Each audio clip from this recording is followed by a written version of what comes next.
Happy Wednesday night, everybody. Hump day, Yale.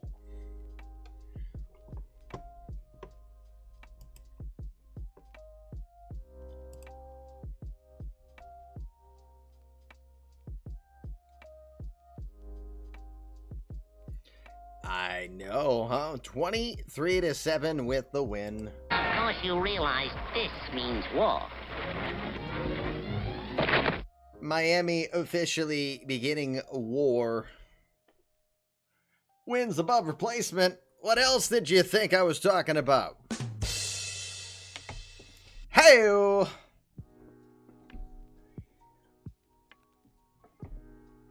Welcome, everybody, to the Fluffy Kitty Ninja Show.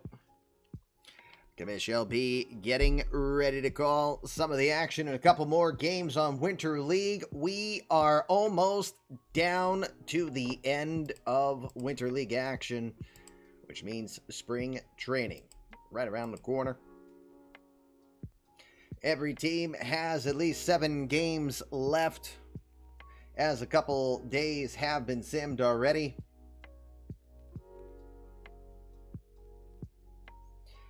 We have a lot of signings. We'll be talking more about signings, I think, to begin our show,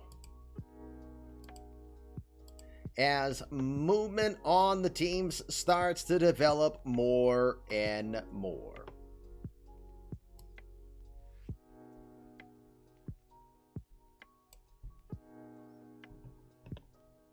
Let's go while we're young. Well, that's the idea.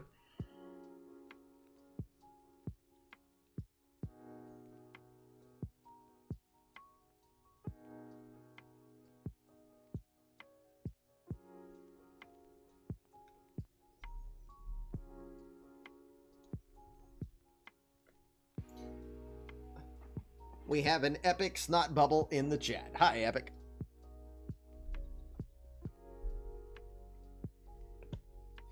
We are ready to do it. Let's get eMLB Winter League going once more. Welcome. Come in.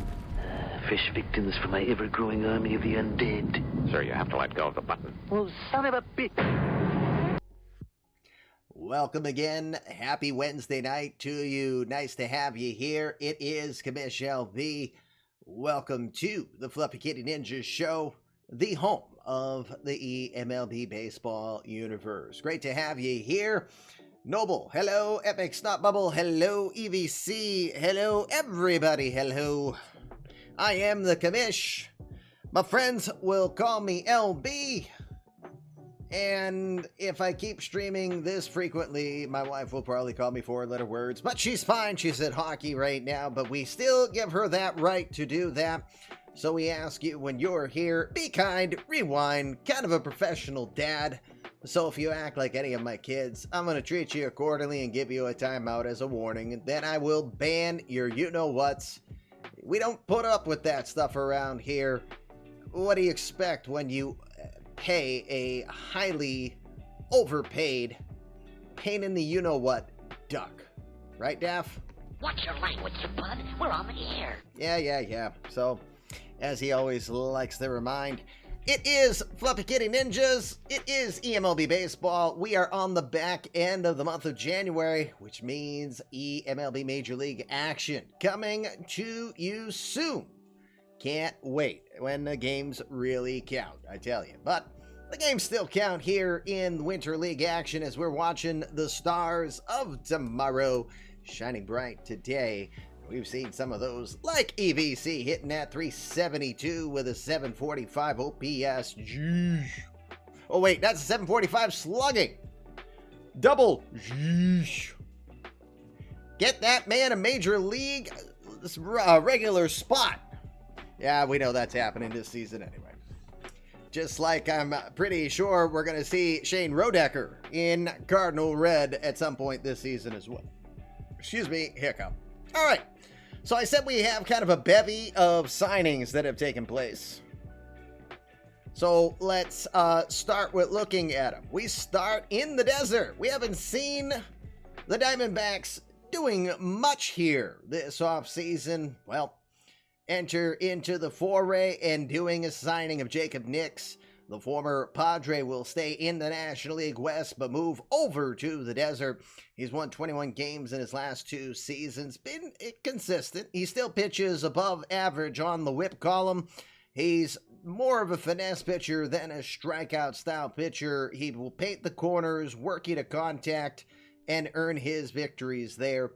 Respectable signing at $8 million, considering his WAR was 1.7 last season.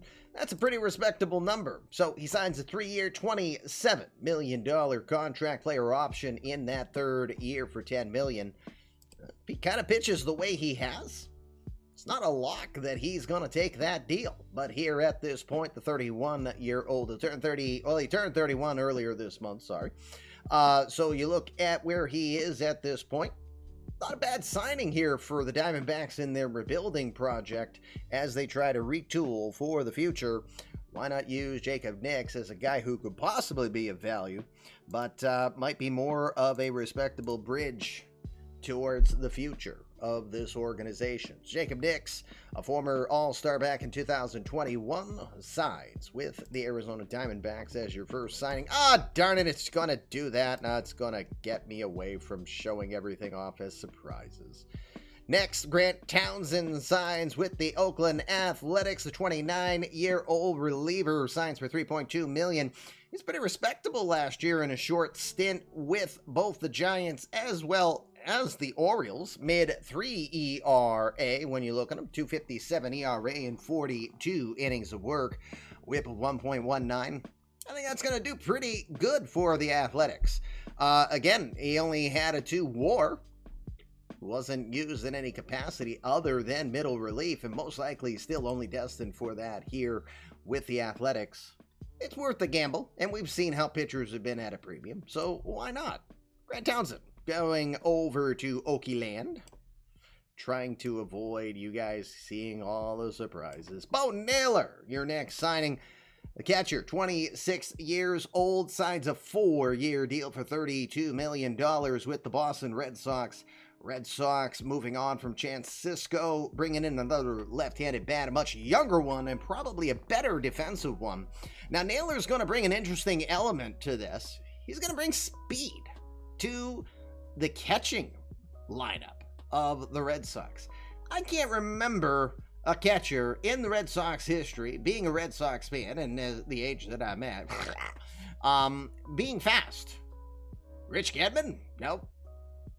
Jason Varitek? Nope. Christian Vasquez? Nope. Victor Martinez? Nope. I can go on. Nope. I'm not thinking of one speedster, but Bo Naylor could be somebody who will pleasantly surprise in that capacity. He can hit for some power, but of course, Fenway Park, not the friendliest to your left-handed batters, so it might be a wash, but I think if you gave him a full season, you'd probably still see 10 to 13 home runs on the year for Naylor. Maybe he surprises completely, but again, I think he comes in more to be an improvement on the defense that they had last year. I think Naylor's straight up an improvement on Chance Sisco at this point. So good signing for the Red Sox. Again, they signed him for 4 years. A 26-year-old, he'll turn 27 in about 3 weeks here from Mississauga. Shout out to League Gaming's Tris 10, who's from Mississauga himself. So again, 3 years, signing a 4-year option for $9 million, and definitely looking like he's going to be the starting catcher here for the Red Sox in this coming season. Kendrick Galileo has signed. He had a cup of coffee with the Twins last year, but played in Rochester for most of the season. 13 homers with a .257 average in that time. Another guy who's respectable on the defense, can play multiple positions. He's got ability. So putting $1 million on a guy that you technically can control for 6 more seasons if it works out isn't a bad gamble. So again, he'll turn 27 in about 3 weeks himself. A bit of a late-stage prospect, but a guy who you can take an absolute flyer on, who literally has 6 days of signing, and he only costs maybe a little more, almost 50% more than picking up a guy at league minimum. So, worth the gamble, probably could pan out. Kendrick Galileo signed by Oakland in a value play here. Next, many, and a guy who we haven't seen for a while in the majors, Franklin Barreto. Last time Barreto was in the majors was 2023. He spent 7 seasons with the Oakland Athletics, career .238 hitter, does have 111 home runs. This is a guy who had 30 home runs once in his career. Now, that's not me saying he's got 30 home runs in him in Portland, but you never know. He's still an adequate defender. He'll give you at least above average defense if you're putting him in second base. He can play some third, he can play first, he can play all of the infield positions. And again, he's a guy who can hit for pop. He can steal an occasional base. When he last played, he had 39 career steals, has seen double digits a couple of times. Again, nothing wrong with taking a 1-year flyer on a guy, and if he does well enough, he earns an extra $100,000. He's signed to a 1-year deal, $1.9 million. It'll turn into $2 million if he gets 400 plate appearances. So that'll be very interesting to see if he can pan out. Again, he's not considered to be a top-end player these days, but when you're an expansion team, why not? It's a minimal gamble, and if he can perform anything like he's done before, that could be a good plus. So, Franklin Barreto signing with the Portland Stags. Next, here's another Stag signing, and this one could be more of interest. Tyler O'Neill. O'Neill, of course, known for playing some pretty good power. He can hit for absolute power. Just done it in kind of a limited role over his time. 82 career home runs. He did have, I remember that season well. 2022, St. Louis traded him super early. One of Ajupé's first regular season trades that he did. Sent him to Oakland, and he proceeded to hit 27 home runs with the Athletics that season. Unfortunately, then he only hit 4 while barely hitting he wasn't hitting his weight. Guys, he was hitting my weight, so that ain't a good sign. And you can see for several seasons, he's basically struggled for that. Did finish 2026 with the Marlins and finished with a .210 average over the entire year. So again, looking at what Attica just says, his lineup is lefty heavy. Righties are welcome. This is a guy who can thump pretty good, so if you put him in against left-handers, he's going to be primo real estate. He still won't be terrible. He's going to be an average hitter, but with above average power for sure in playing for Portland if he faces right-handers. Again, he's not going to hurt you. He's not going to be a major impact on the defensive side. But this is a guy who can still play very above average corner outfield. He's not slow. He's average in regards to his contact. He's not patient, so he'll rack up his strikeouts. But again, I like a gamble like this, and it's not really sticking your neck out too far. $6 million. You look at what he can do. If he can duplicate anything along the lines of what season would I prefer to focus on? I don't have much seasons to focus on, but if he can duplicate even what he did in 2018 in a limited role, that'll do some value. And again, it depends on how he'll be used, but a role player nonetheless. Tyler O'Neill heads to Portland. Thairo Estrada, the former Yankee, the former Blue Jay, will sign with the Athletics probably for a defensive depth role. Hit .266 last season, not known for his power in his major league time. 14 home runs and almost 1,600 career plate appearances. But a respectable contact hitter, hitting .263. So probably a depth guy here at this point. You got Cade Doughty. You also have Nicky Lopez running up the middle, we believe, for the Athletics this year. This is a guy who can play both positions competently, probably better on the right side than the left. He'll give you some flashes of brilliance, I'm sure. I think for the price tag, not terrible, but you hope to get some positive production for it. So Thairo Estrada has signed with the Oakland Athletics. Next, we've got plenty. We have plenty, and it goes to Louis Urquiza, the former St. Louis Cardinal. Will stay in the NL Central. and go to the Cincinnati Reds. Just turning 24. And the kid's seen a lot of different real estate already. It's his 4th team. And he's 24. So that's telling you how much he has traveled. A above average defender, no doubt. He's got speed, but he's just not, he's not a top shelf stolen base kind of guy. And he hasn't really shown us anything in the majors yet. You look at him, he's actually 2 for 6.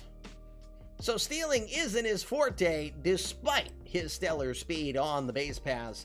But he will be a difficult guy to get in the strikeout capacity. Again, this is a guy who will have his moments at the plate, but I wouldn't put him in a regular starting role. And for the price tag that he's at, that's not what Cincy has in mind here. Still good depth, great opportunity for value, huge upside potential in a player like Louis Urquiza. A guy who's just 24 years old. Plenty of time for him to develop and turn into more than we see now. On we go, and it's a small signing. Minnesota will sign Moises David Rodriguez, a 24-year-old reliever that they think are ready for the majors so far. Hasn't played any higher than in Double-A ball at Corpus Christi here in the past. He will sign a 1-year deal for $2.95 million, and again, a guy with no major league experience. Always a gamble when you put money on a player like this, but last season the Red Sox benefited from that with Matthew Thompson. So the Twins, of course, Jason Cleghorn looking to find some lightning in a bottle here. Again, he was 3-9 last season, scattered between both relief and starts. Whip was definitely above average, so that might be a possible red flag to see. We'll see. It's a gamble. They're probably trying to buy the youth and hope to keep him around.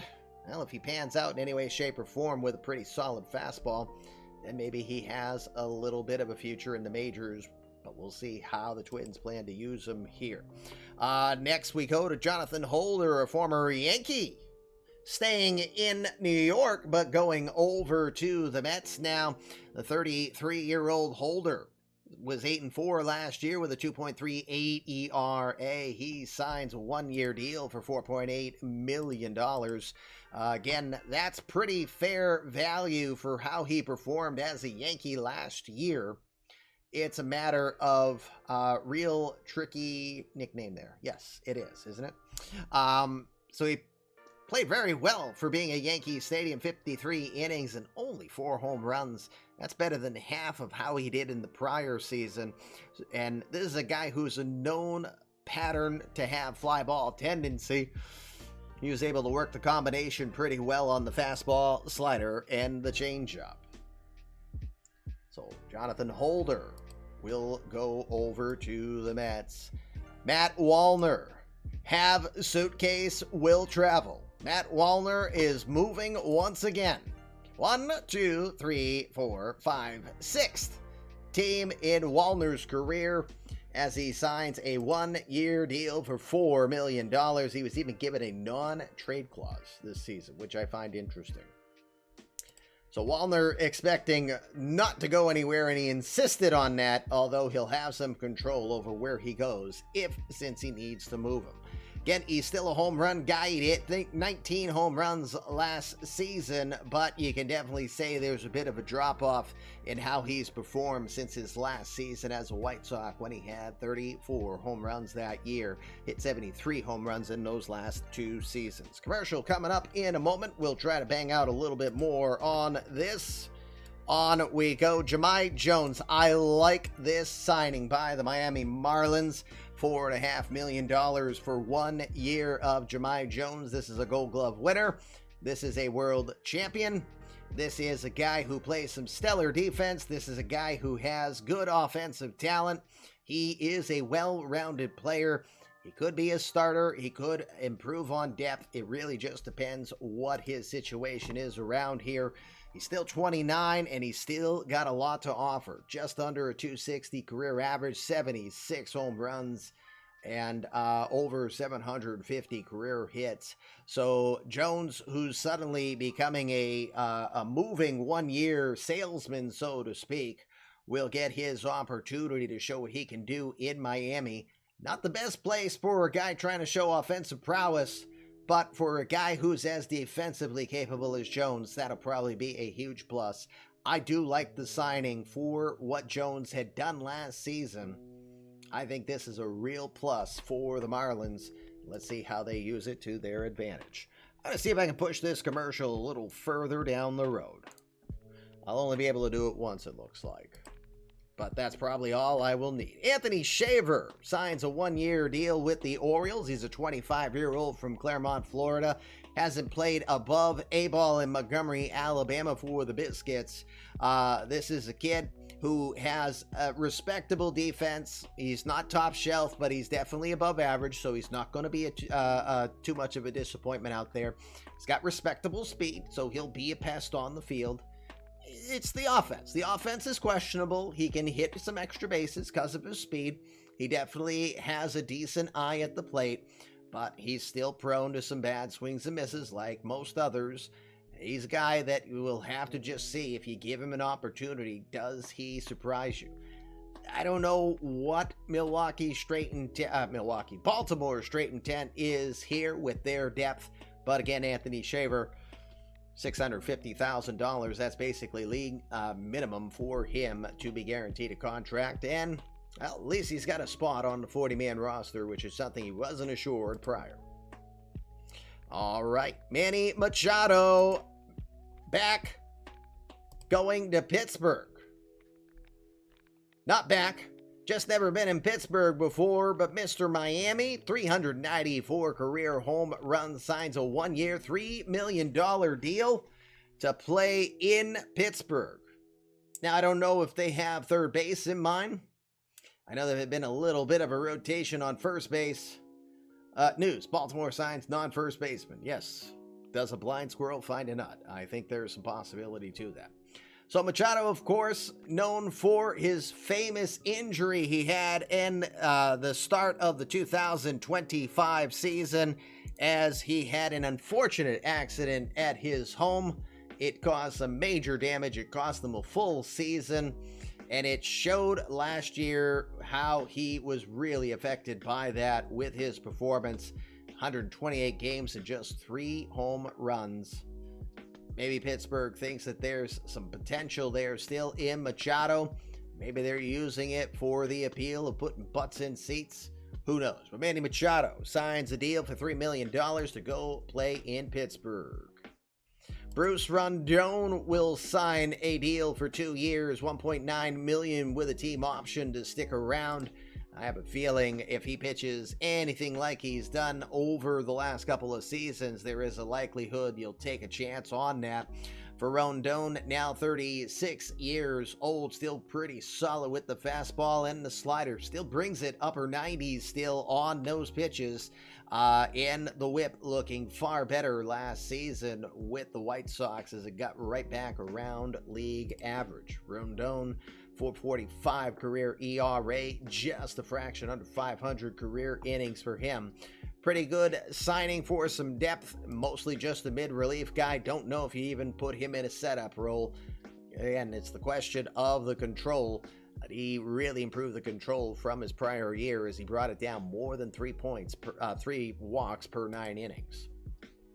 2 more guys. Reyes Maranta, the former San Francisco Giant, spent a couple years with the Yankees here. He signs a just under $3 million deal to go to the New York Mets. He'll stay in New York himself and become a Met now. He was 2-2 with a 2.78 ERA last season and a better than league average whip of 1.21. 20155. What? Hall?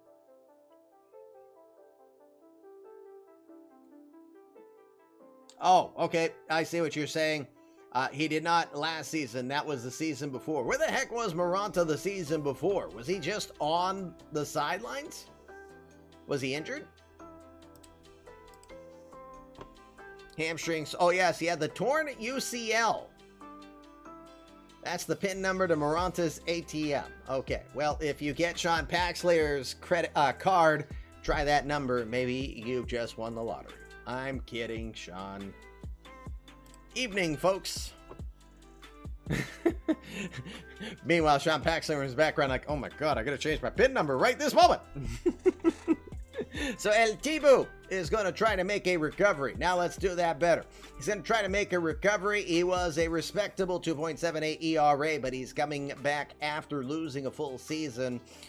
Moranta back in New York, this time with the Mets. And final signing so far, former San Diego Padre Adrian Morejon, who spent all of last season in AAA, well, most of last season in AAA. He had a cup of coffee with the Brewers. Didn't go good. Hasn't done good since he was with the Brewers. 10.64 ERA to be exact, when he was a career 4 ERA lifetime with the Padres.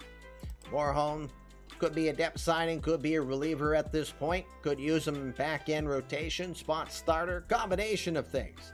He can, and he's heading to a pitching park, which is a positive, so maybe you get better performance from him. But he's still 27 years old. He's a left-hander. Plenty of time, plenty of upside value if it works out.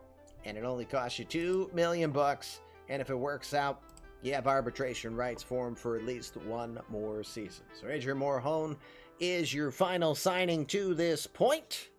And with that, the commercial's here, so we will take that quick break. Get the commercial out of the way, and we'll come back. We'll watch our first game of the night for eMLB Winter League action. Don't go anywhere. We'll be right back.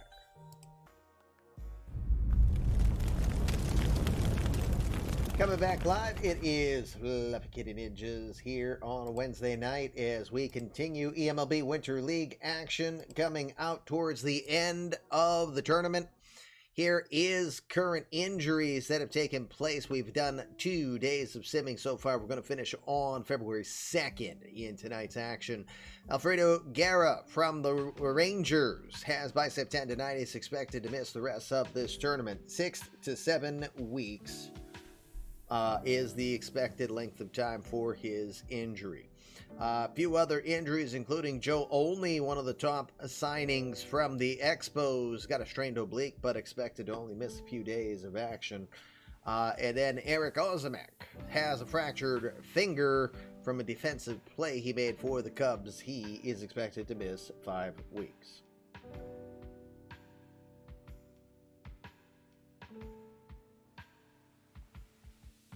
No worries, Mike. We understand. Again, we'd rather you be healthy and present. That is more important to me, but you don't even have to say anything. Again, always appreciate your kindness and support of the channel for new people coming on in. All right, let's get to today's action. So we're going to do days 3 and 5 here as we're getting towards the end. And again, the goal is if you're a GM and you're here, that's what I would like to be able to focus on, is look at your game. But we really would like to see a game that has some stake in where the finals are. Here's the standings as we go. 5 teams vying for 4 spots right this moment with 7 games left. Pirates are 20-4. The Expos, a game back at 19-5. Indians, Reds, and Angels find themselves 2 games. Damn. The beer hiccups, oh, by the way, because the other cherry beer didn't work very well, I went with Old Faithful Sam Adams Cherry Wheat. Always a good decision, except when Sam Adams still doesn't choose to sponsor this channel. Anyway. One of the last chances to see a not good Astros team. Oh, geez. Shots fired, indeed, right away. So, we got 3 days left on today. Here's your matchups for today. Again, if you're present, we'll potentially look at you. But again, we love to look at teams that are vying for a shot here still, more than teams that are kind of languishing in the back. Orioles and the Expos, Cubs and the Rangers. We got the Stags and the Jays, Braves, Mets, Dodgers, Rockies, the Rays and the Phillies.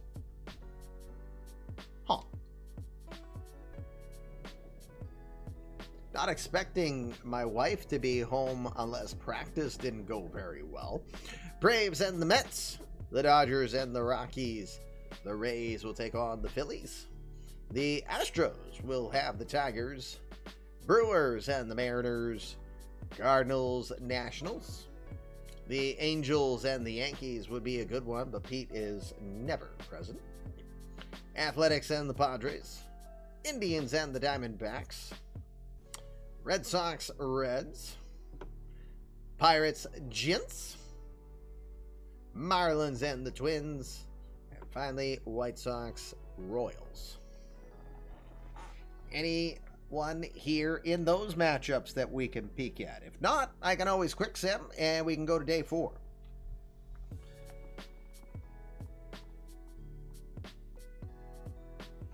I'm just double checking with the wife. Are you home? Also been featured in 2 games so far. Yes.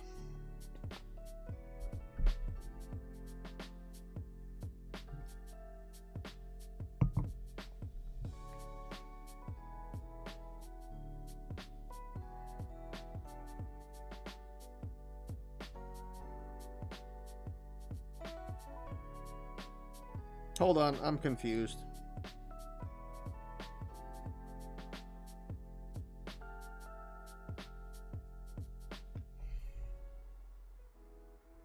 Expos were here on last sim. Quick sim some Marlins. Wish Eddie were here though. Casey here, but not worth watching. You know what? Let's do a boss battle. Let's do this. We'll quick sim one more day, and we'll look at days 4 and 5 instead. So let's go back to eMLB. We'll see if we have any new signings today to end up the month of January. Cherry wheat goes down so much better than that pie scraper shit. Watch your language, you bud. We're on the air. Well, it's true.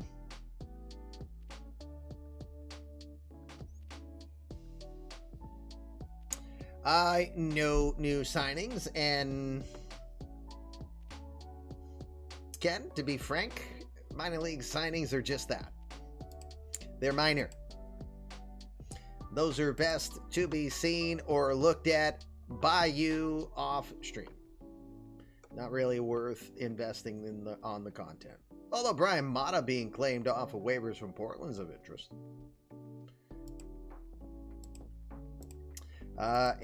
Wrong button. Anybody do a zap of themselves?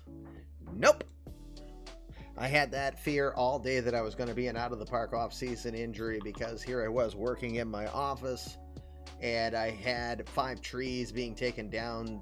They got damaged from the most recent storms we had, as well as one that looked like it wanted to fall on my house at any point in time, and another that was leaning in that direction would have landed on me, but more for the fact that I could be sitting here streaming and you could hear a thud and I go, and it would be a blankety blank squirrel doing a dun da da da da da.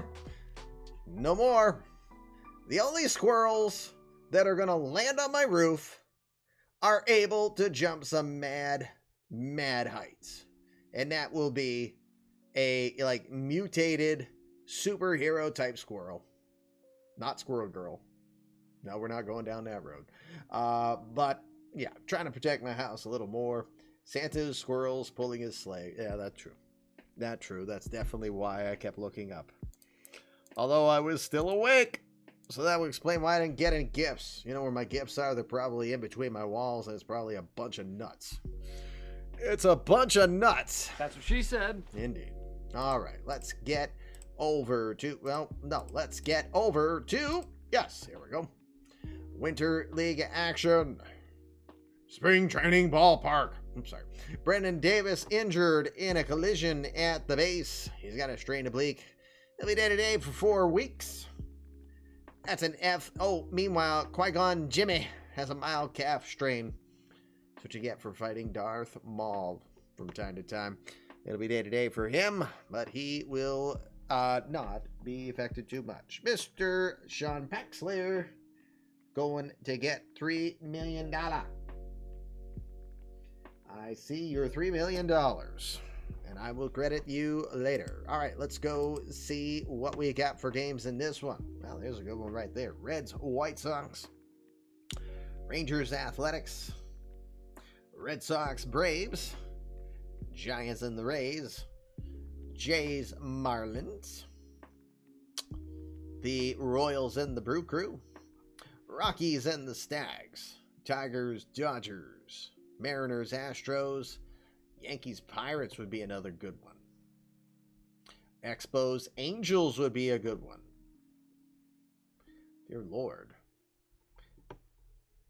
That's a tough one to call. Josh is here. Let's see. Expos, Angels, probably one of the better ones to look at. Twins and Indians. Phillies, Cardinals. Nats, Cubs. Padres, Diamondbacks, and finally Mets, Orioles. I don't know. I'm more inclined to go after Yankees, Pirates. We have seen the Expos.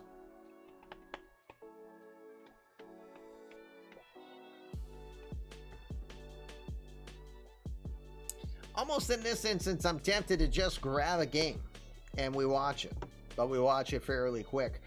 Tonight, for purposes of brevity, all middle 3 innings will be quick sim. So the first 3 we'll watch quick sim, the middle 3, and then we'll watch live the back 3. Yeah, I'm more inclined. Let's see. Where are we on standings? So Reds are tied for 4th. White Sox are a couple games back. Meanwhile, again, what was it? It was Pittsburgh, New York. Pittsburgh, again, a game ahead of the Expos. And the Yankees are a game out of being considered for 4th place. So I think that is a good winning matchup here to look at for this one.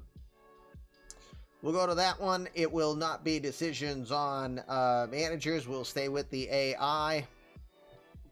So you see the lineups that are there. We'll get to see J.R. Frankenstero. We'll get to see Mike Yishimura. Mike Yishimura. Mike Hemingway. That guy. The grandson of that guy. All right. Let's see. We got Kevin Milligan. He is a community created player. The Nat. Jules Zana is community created. Christopher Reeves is in the lineup. And Ethan Wood. Is he going double duty? I think so. Whoa. Okay. Interesting. Hey, look at that again. Yeah. That weird. Why would the Yankees do that? I don't think that's wise.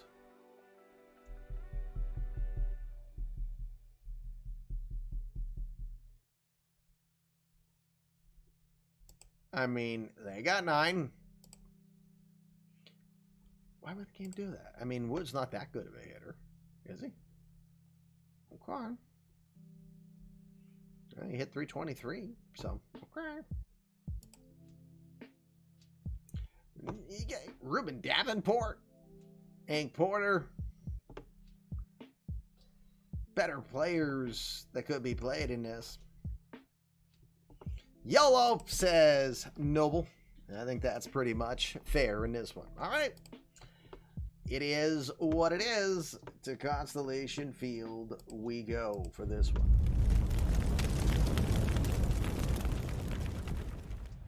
YOLO.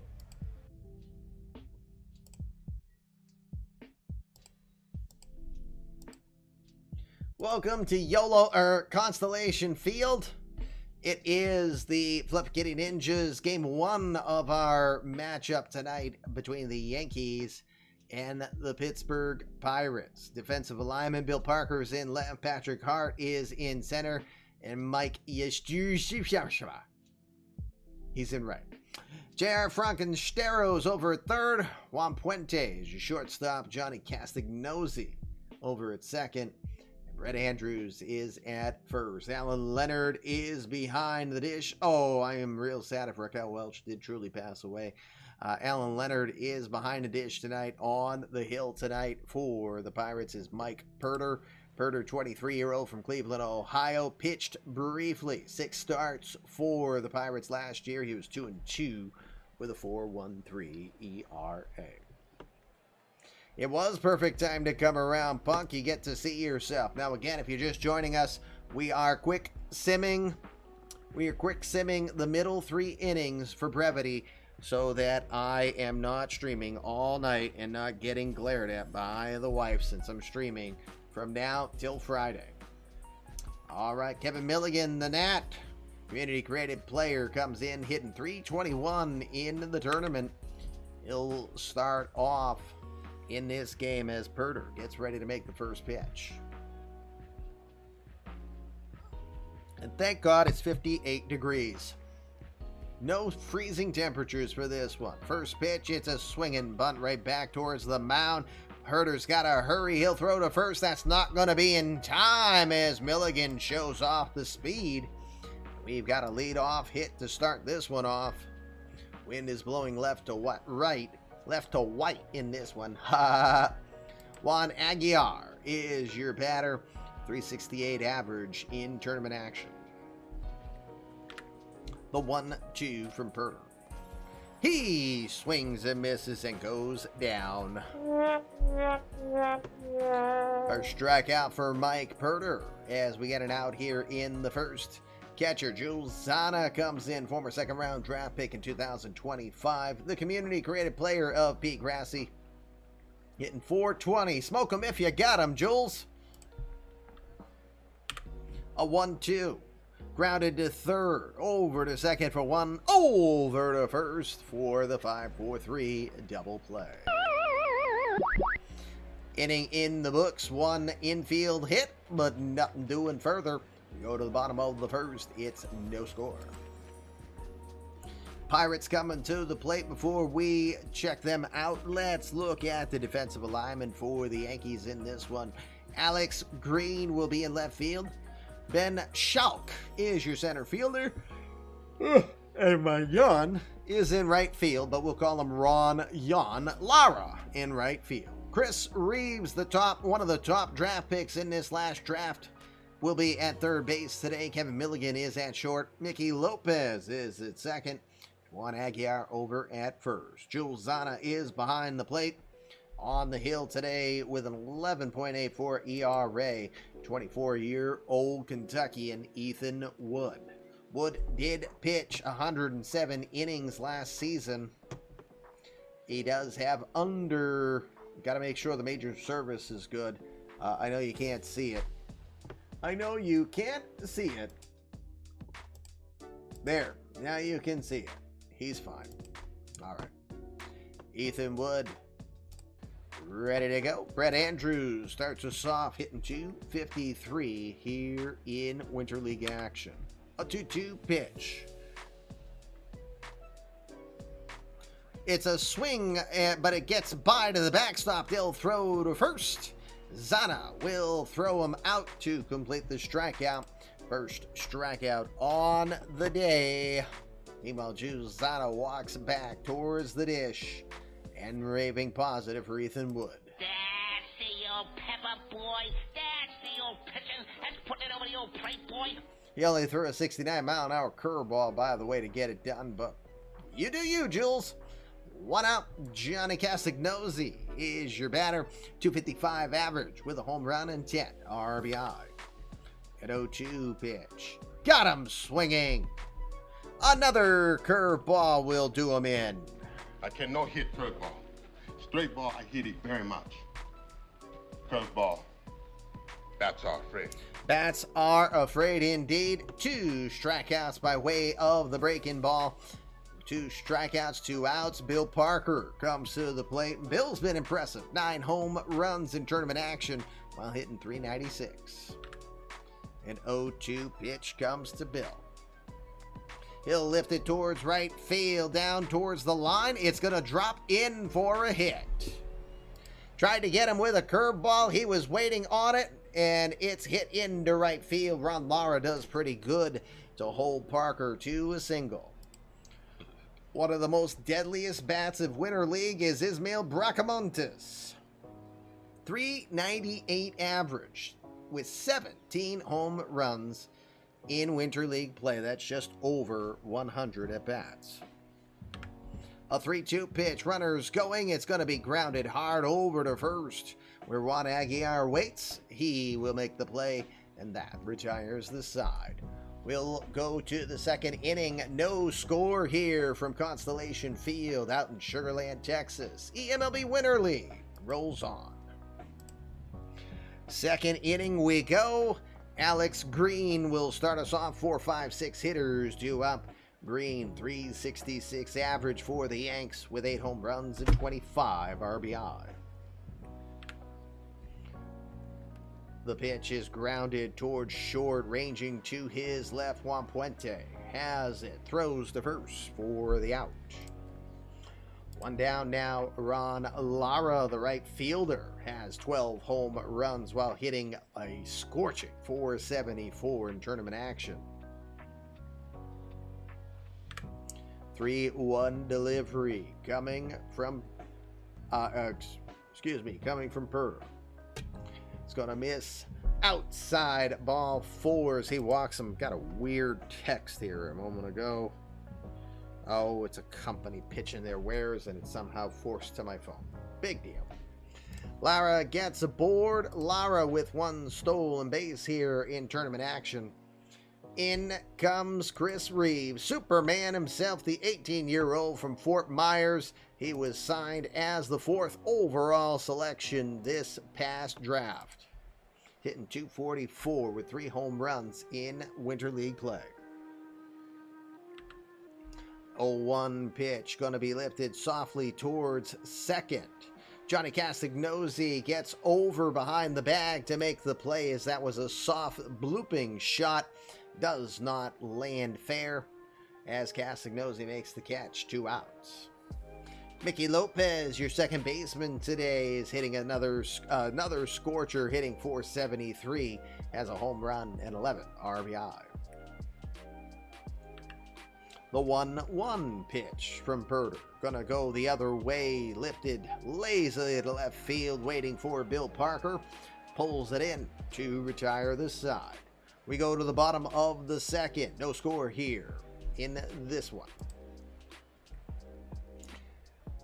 Ethan Wood ready to go. And let's start it off with J.R. Frankenstero. Then Mike Yastrzemski, Patrick Hart scheduled up. The Punk himself, J.R. Frankenstero, Punk's community credit player, hitting .289 with a couple home runs and 8 RBI. 0-1 pitch to Frankenstero's grounded right towards short. Easy play there for the Nat. Kevin Milligan throws to first. Community credit player throws out another community credit player. 1 out. Mike Yastrzemski. I hadn't even knew her. 351 for Yastrzemski. 11 home runs, 29 RBI. The 11 homers, second on the team in tournament play. 0-1 pitch coming from Wood. Hard shot over to second, but easily gathered by Mickey Lopez. He'll throw to first for the second out. Apologies, my Slack apparently is going to be loud. I don't use Slack except for a non-OOTP based sim league. And they're choosing now to get loud. Go figure. Patrick Hart is your batter. Hart playing in center field today, 241 average, 3 home runs and 12 RBI. The 2-0 pitch to center. Pretty well struck. This will drop down for a hit. Ben Schauk moves well over to his left to stop it from being extra bases.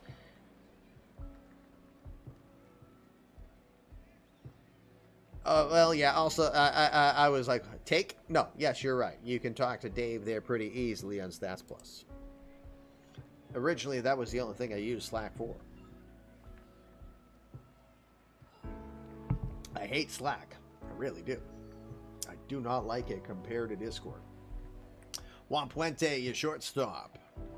Pretty robust 344 average for a guy not known for a lot of offense at this stage in his career. He's got 3 home runs and 15 RBI. He awaits the 2-2 pitch, watches it all the way, and it gets called strike 3. Fatality. Good off-speed pitch stymies him completely, and he will go down. 3rd strikeout on the day for Ethan Wood. Side retired, 2 innings in the books here. Let's go to the 3rd. No score here in this one. Portland up 13-0 in the 3rd. It's got to be a misprint. I'm kidding. It's got to be the Portland Trailblazers. Anyway, Ben Schauk starts us off. Then the pitcher, Ethan Wood, will bat, and then Kevin Milligan due up as the Yankees decide to let the pitcher hit in this game. Schauk, 351 average with 4 home runs and 15 runs batted in. First pitch from Perters, grounded over to 3rd. Easy play for Frankenstero. Throws to 1st. 1 out. 1 out. Here comes the pitcher, Ethan Wood. Hitting 323, so he's no slouch. No home runs and 4 RBI. Still find it perplexing that he's playing considering all the other talent the team has. The 1-2. Slaps it over towards 2nd. Easy play there. Minnesota fast ground ball. I like that reference. Johnny Castignosi fires it to 1st for the out. 2 outs back to the top of the order. Kevin Milligan is your batter. Milligan today is 1 for 1. First pitch from Perters, slapped down to left field, heading down towards the line, but Bill Parker reads it. Plenty of room in fair territory, makes the catch, and it's a 1-2-3 inning here for Mike Perter. We'll go bottom of the 3rd. Remember this last half inning. Once it's done, I will quick sim 3 innings to advance this game a little quicker. It's bottom of the 3rd. No score here from Constellation Field.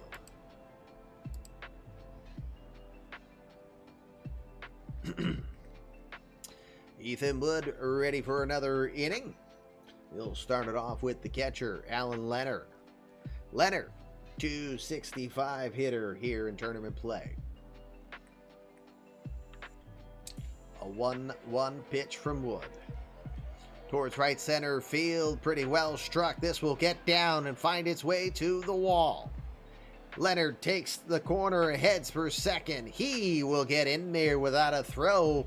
It is a leadoff double for Alan Leonard. Leonard's first double here of the tournament. Not known to be a fast guy. He'll try to score as we got a runner in scoring position.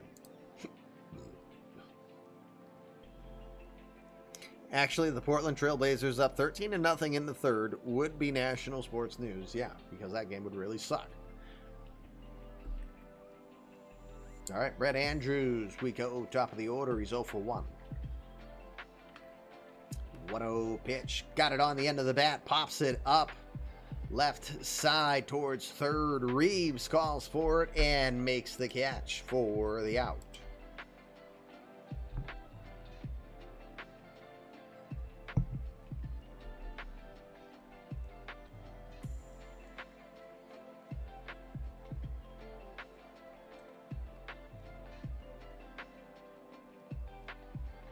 All right, 1 out now. Johnny Castignosi is your batter. He is 0 for 1. Oh, jump in on the boss battle here. We don't have a big crowd tonight, but you never know. Attica, Attica. $3 million. That's a rhyme, right? Attica, Attica, $3 million. Best I got. 2-2 pitch. Into center, that'll get down for a hit. Leonard takes the corner and hits the break. They know speed is not his talent. They'll play it safe here. We got runners at the corners with 1 out. Pirates are threatening. Bill Parker comes in. AJC. There you go. You got it. Bill Parker comes up. He's 1 for 1, hitting over 400.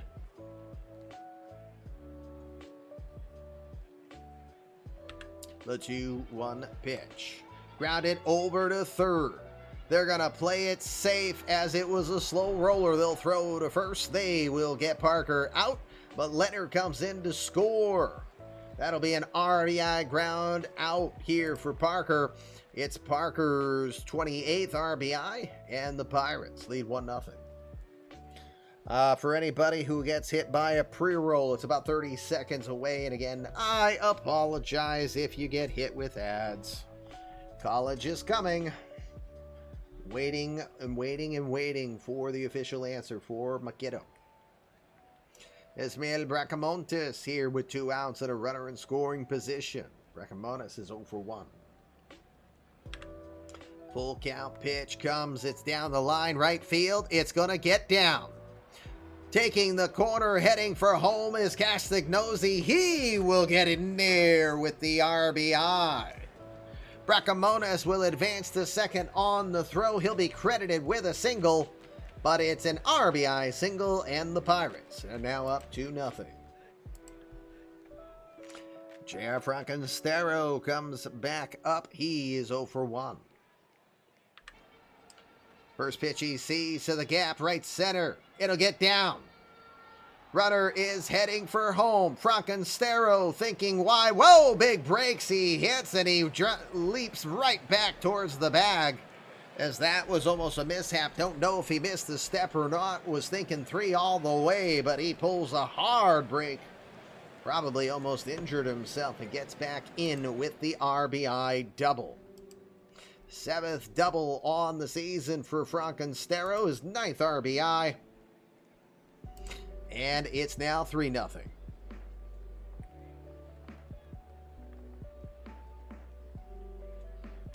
Mike Yastrzemski, your batter, 0 for 1. The 1-1 pitch towards left field. Going back, this one will get down. Frankenstero's on his way home. Yastrzemski will swap places with him as he gets in with a 2-out RBI double. Here come the Pirates. 30th RBI now for Pittsburgh. What is a tout blanc rating? I have no idea what a tout blanc rating is. Is that running and farting at the same time? Asking for a friend. Patrick Hart, your batter, 1 for 1. Thank you, Mike. The 1-2. Towards right center field. Are we going to have a third straight double? I think we are. Coming in to score is Yastrzemski. Hart gets a double. It's now 5-0. This one's turning into a laugher here all of a sudden. Double checking and making sure. Yep, I do have AI on, so. Juan Puente, your batter. We got another double here. The 3-1. What do we get ball for? Ethan Wood doesn't look like he can go long in a game before he's very figured out.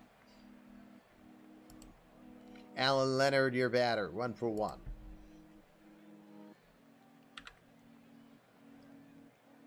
First pitch he sees, it's popped up into right field, having to hurry and come in. Ron Lara gets there in time, makes the catch to retire the side. All right, 3 innings in the books, a 5 spot put up by Pittsburgh. Let's quick sim to the 7th and see where we are then.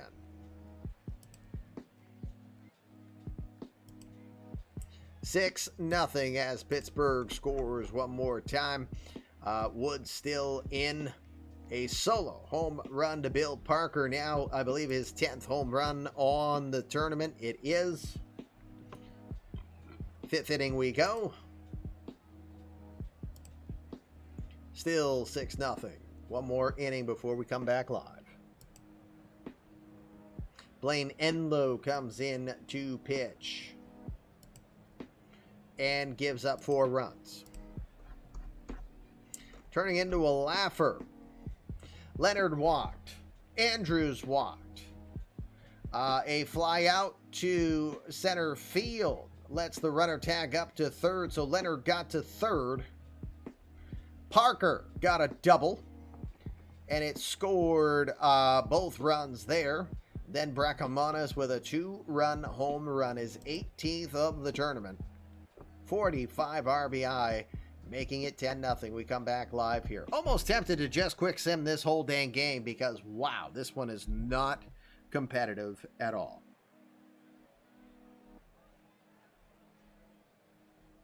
Yawn.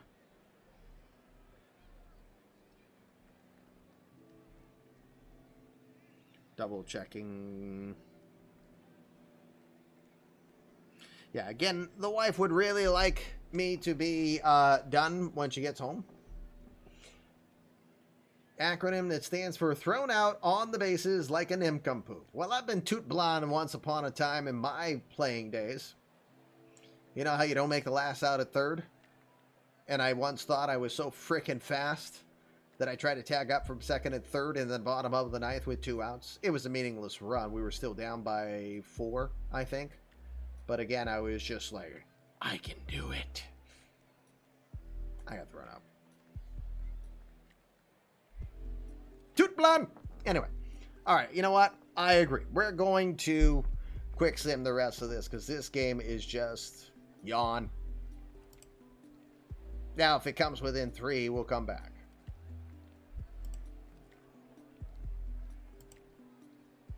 They only got 3 freaking hits. 11-0. Don't even want to look. 11-0 final it is. 14 hits on the day. Juan Puente, Brett Andrews, the only guys to not hit in that one. Kevin Milligan got 2 hits on the day for the Yanks. It's Mike Perter with the distance. 113 pitches, 9 innings, 5 hits. Struck out 11. Mike Perter, definite player of the game. Nope, Ismael Bracamonas. 3 for 5. A home run. 2 home runs, sorry, that's why. A second home run in the 8th inning. 4 RBI and 3 runs scored. Okay, we'll give it to him. So let's see what the other games did otherwise. The Reds beating the White Sox 15-6. Rangers 9, Athletics nothing. Red Sox win against the Braves 5-3. The Rays come back in the bottom of the 9th to win their game against the Giants 5-4. The Marlins will win 13-1 against the Blue Jays. Royals 7, Brewers nothing. Royals getting 3 home runs, including B.J. Parker, Dominic Dark, and Ray Walker. The Stags 19, the Rockies 4. Yow. Dodgers will win 8-3 against the Tigers. Pirates again pounding the Yankees, skunking them 11-0. Astros 2, Mariners 1. The Expos will win against the Angels as they beat them 9-8. Twins will win 5-3 against the Tribe. Cardinals will win 7-5 against the Phillies. Shane Rodecker, Noble Eagles player, gets his 9th home run. Cubs will win 7-4. The Nationals got 2 to tie it. A walk-off home run wins it 7-4. Love the emotes from Noble. Mets will beat the Orioles 15-10. And final game on the day was the Diamondbacks. They win by a touchdown as they beat the Padres 7-0. Come back here. All right, so let's quick sim this day. We'll look at the pennant chase when we come back to this. Let's quick sim the day. Quick sim's only available. Whatever. All right, month of February, we are officially entering.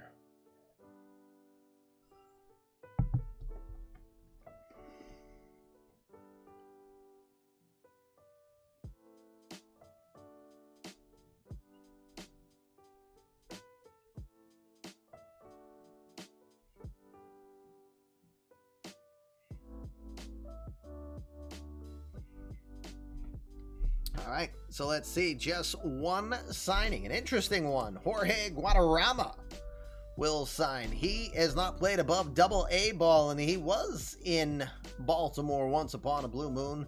But he will come back and sign for $3.5 million on a 2-year deal.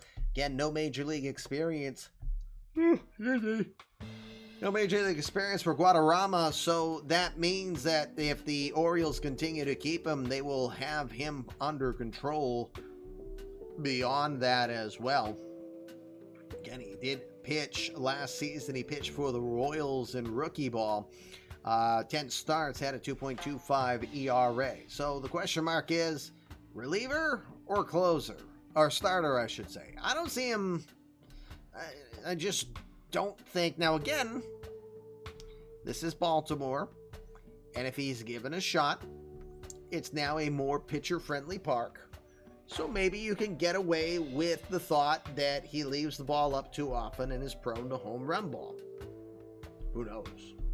Again, he overpowered in rookie ball. Does not deserve, should not have been there. Probably should have been at a higher level to develop further. You don't help him develop so much on that. Who knows? Who knows what you have in mind for a guy like Guadarrama? But he definitely has lightning electric stuff. Great fastball. The fork ball is pretty sharp.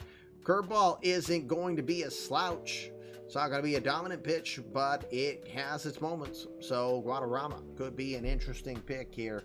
Again, 2-year deal, $7 million richer for him.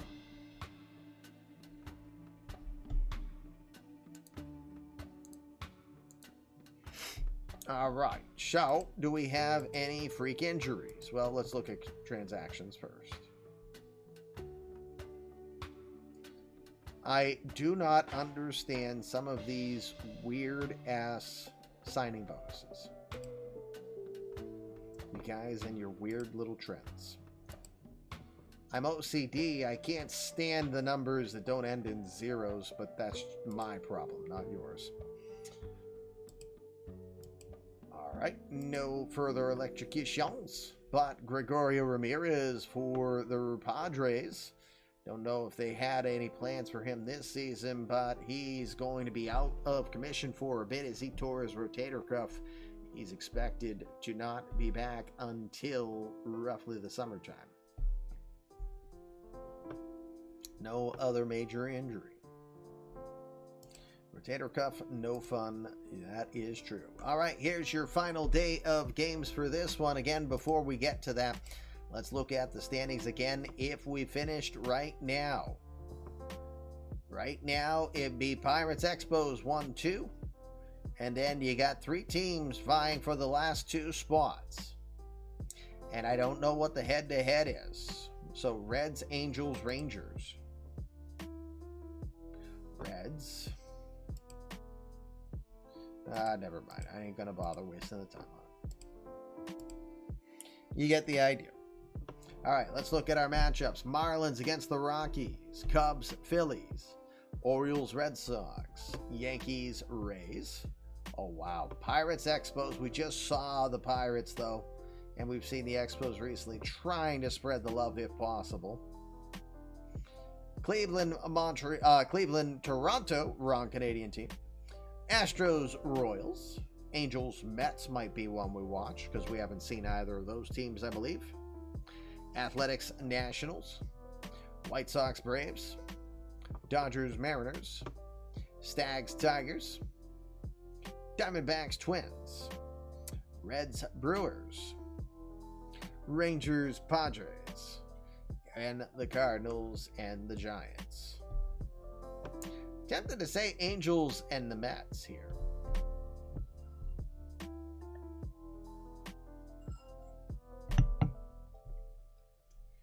Yeah, Minerva, I like the idea, but in all honesty, where we're at this point, I really would like to look at games that have impact on the playoff implications of the tournament.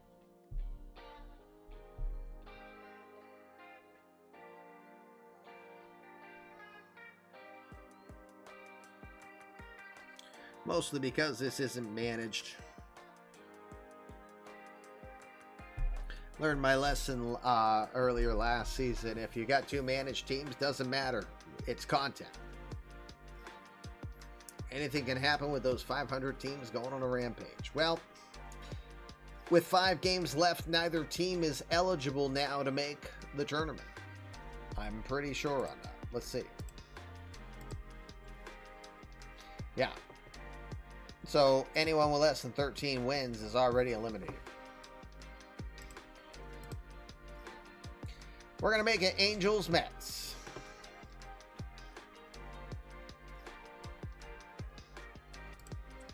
You're saying there's a chance. I am. We'll go to Greater Nevada Field. I don't feel like we've been to the GNF. I don't think we've gone to Greater Nevada Field, which, by the way, is in Nevada. So if it's like 5 degrees in this game, I'd be pissed. But it's 75 degrees and wind is blowing in from center. Let's see. Barry Allen, Sean Thornton will be in this one for community created players. Dan the Man Snyder for the Mets, community created player. Dwayne The Rock Johnson, community created player. And Alex Lee, of course, King Butchers, community created player. So we got 5 community created players in this one. It is a sauna. Let's get to this one, shall we? We'll do the same format. Quick sim the middle 3 innings, unless this one's a ridiculous laugher, which I hope it's not. Greater Nevada Field, welcome. It's the Mets taking on the Angels. Let's look at the Angels, or excuse me, the Mets on how they position for this one. Luis Alvarado is in left field. Sergio Fajardo is in center, and Eddie Wakefield in right. Sorry. Eddie Wakefield is in right field. Dwayne Johnson over at third. Alex Lee is your shortstop. Jorge Sanegos is at second. And Jeff Brokamp over at first. Luis Soto behind the plate. And on the hill for the Mets, it is Pedro Gonzalez. He's 1-0 with an ERA of 4.72. Pitched briefly with the Washington Nationals last season, but mostly pitched with AAA Fresno. All right, ready to go. That means the Flash, Barry Allen, starts us off. 340 average with 13 stolen bases for the speedster. 2-1 pitch.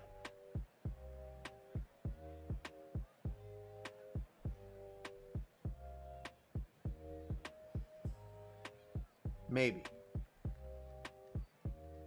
There we go. 2-1. Gonna lift it to left field, but that's an atom ball right at over at Alvarado out there. Luis Alvarado makes the catch for the out. 1 out. Sean Thornton comes up, and he's been a scorching .466 hitter. 10 home runs and 40 RBI. A 2-2 pitch. He struck him out. Fools him with the curveball, sends him down. That's the first strikeout today for Pedro Gonzalez. 2 outs now. Luis Castillo comes to the plate. Castillo hitting .287. That pitch is hit towards left field, but Alvarado has it sized up, and he will make the catch to retire this side. Half an inning done. 1-2-3 inning it was. Bottom of the first. Mets coming up. Let's look at the defensive alignment for the Angels in this one. Luis Castillo will be out in left field.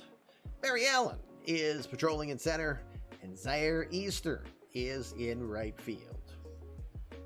Andrew Bainbrink is your third baseman. Ben Weinkoop is at short. Ernie Altman is at second, and Sean Thornton over at first.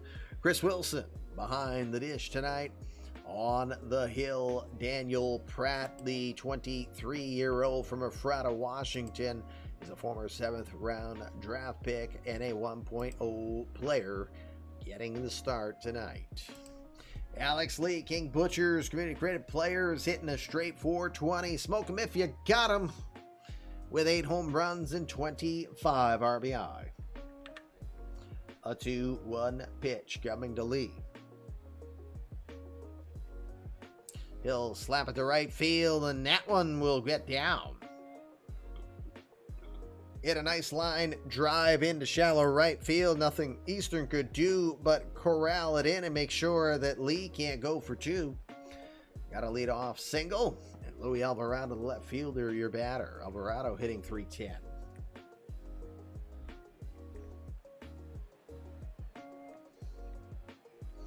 Hold on one sec. I apologize. My wife's asking me a question, so let me answer it.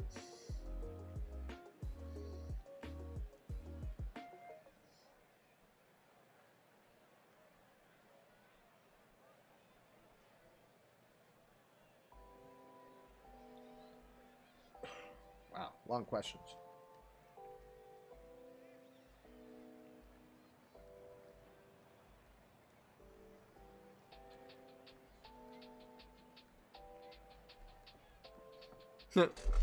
Now she's like, you didn't have to answer now, but why'd you send a question? All right.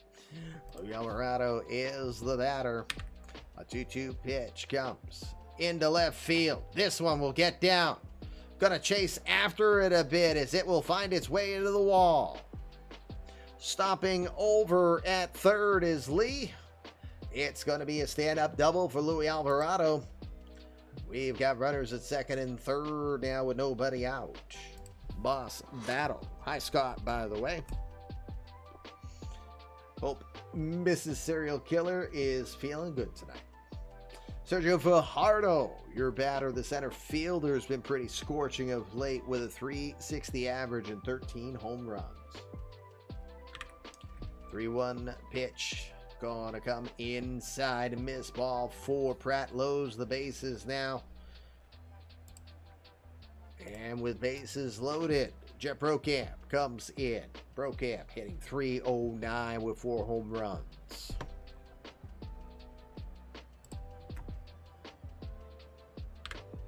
.3-1 pitch to him. Checks the swing. They appeal. No, they're going to walk in the run, and it's a 1-0 lead for the Mets. Brokamp earns his 24th RBI on the walk. And with nobody out, still bases loaded, here comes the Rock. Dwayne Johnson, .311 hitter. The 1-1 pitch from Pratt. To left field. Louis Alvarado comes in, makes the play for the out, guns it in, and there'll be no advance. Good play by him on the shallow fly out. 1 out now. Another community credit player, Dan the Man Snyder. .419 average with a home run and 7 RBI. A 2-2 pitch. Towards right center field. Wind is pulling that one up. Getting over to it. Zaire Eastern makes the catch. Coming for home is Fajardo. Sorry. Not Fajardo. Alvarado comes home and he is safe. Fajardo slides over to third. It's a sac fly for Zaire Eastern. And, Dan Snyder. Zaire Eastern makes the catch. Not one of my better calls. You get the idea. Snyder gets his 8th RBI, makes it 2-0 Mets. Jorge Sanagos comes in. Sanagos, .292 average. A 3-2 pitch. Grounded over towards second. Played by Altman, who throws to first in time for the final out. Mets will get a couple. We'll go to the second. 2-0. Try to get through this second inning before the commercial is upon us. Pedro Gonzalez ready to work. He'll start with the 4, 5, 6 hitters. Ernie Altman, the second baseman, starts us off. 11 home runs for Altman here while hitting .337. 2-1 pitch. Towards right center field. Very well struck going back. This one will get down. Wind looks like it held it up. Altman's not stopped by it. He'll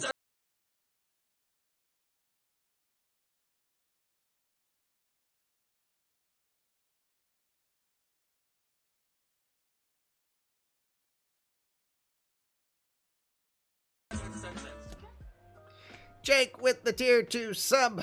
21 months. Thank you for that. And again, a tier 2 sub means a +3 into your boost account. Ernie Altman got the leadoff triple there as the Angels get their first hit on the day. Juan Ramos is your DH. hitting .297. He'll try to get some work done to put the Angels on the board. A 1-2 pitch to center. Pretty well struck. Drifting. Still going back. Calling forward is Fajardo, who'll make the catch, but no chance of getting Altman, who speeds in from third. Sack fly off the bat of Juan Ramos. That's his 11th RBI, and it's now 2-1.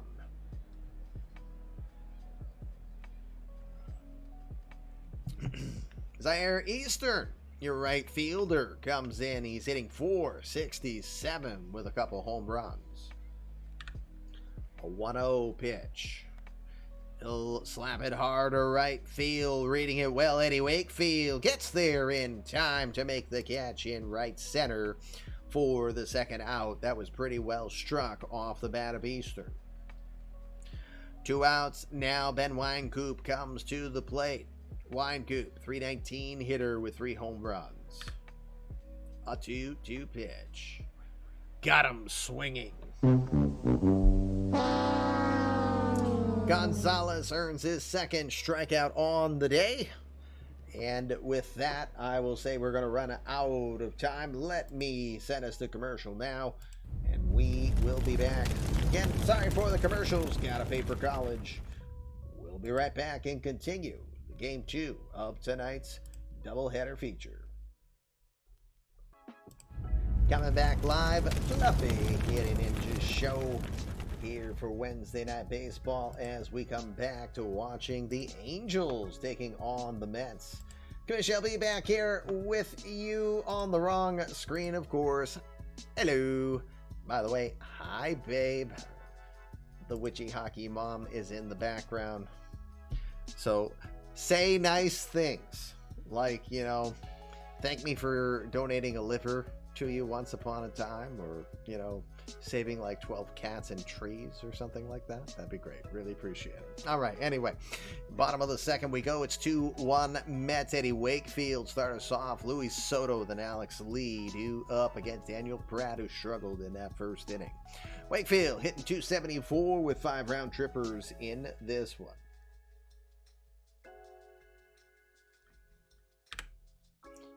Help from on the right screen too, so I can press some buttons right. 2-1 pitch to Wakefield, slapped straight over to short. Easy play there for Ben Wynkoop. Rifles the first. Wakefield is done in with a 6-3 to play. 1 out. Luis Soto, your catcher, hitting .277 in tournament action. 1-0 pitch towards center field. This one will drop. Good play out there from the Flash to make sure it can't get by him. Soto's not the fastest guy, but it will keep him to a long single. 1 out, third hit on the day now for the Mets. Back to the top of the order we go, and it's Alex Lee, King Butchers, Community Credit Player. First pitch, he'll rifle that to left field. Absolutely struck. What a shot from Alex Lee. Home run.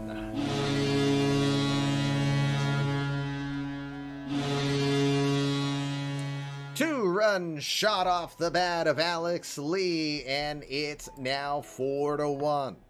9 home runs on the tournament for King Butchers, Community Credit Player. All right, Luis Alvarado, your batter. Just double checking. Yes, the AI is on. Just making sure. The 0-1 pitch. He'll slap that down the line, and that's a fair ball. Look, I'm pointing in the right direction. Alvarado goes after it in the corner. Castillo flying into second with a stand-up double. By the way, Castillo's in left. Alvarado's running the bases. Get it right, Commish. What are you doing? You idiot. What else is new? This is why I'm an amateur. By the way, my camera's just a real focus. All right, Sergio Fajardo comes to the plate. He walked in his first at bat. The 1-1 from Pratt. Look out! That one comes inside, and it got him. Little bit too much inside with the off-speed pitch. That'll put 2 on here with 1 out. More trouble for Pratt as Jeff Procamp comes in. He walked with the bases loaded to get an RBI. His first pitch going to be to center field. Allen after it, but he won't be able to get there in time. Stopping at third is Luis Alvarado as he wasn't sure if the Flash would get there in time. Bases are loaded once again. Can you smell what the Rock is cooking? We'll find out because he comes to the plate. He's 0 for 1. A 3-2 pitch. Grounded to short, to second for 1. Over to first, and it smells like a double play. Yeah, baby. In that case, Rock, know your role and shut your mouth. 2 innings are in the books, but the Mets will combine for 2 more runs on 4 hits. And after 2, it's 4-1 New York. All right, 1 more inning before we quick sim. Oh. Oh, okay. Thought I missed the message. All right. Top of the third, it's the 8-9-1 hitters coming up here for the Angels. Andrew Bainbrink will start us off. Chris Wilson, Barry Allen scheduled up. Bainbrink, just the 174 average so far in tournament play. 1-1 pitch. Hard shot down to third, but a 2-hopper played by the Rock. He'll fire to first and retire his fellow third baseman for the out. 1 out now. Chris Wilson is your catcher. Wilson, 400 average with 2 home runs. The 1-0 pitch.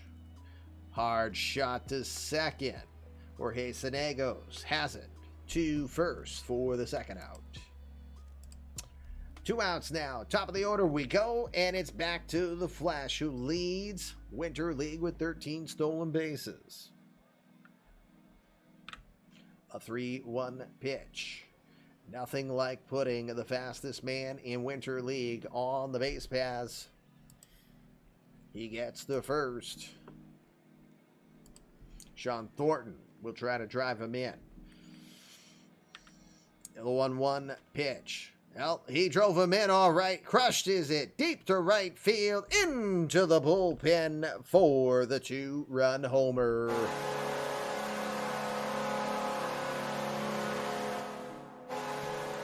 Compass Rose, community credit player, just keeps on thumping the ball here in Winter League. It's 4-3. Hey, there's Compass doing a heist battle too.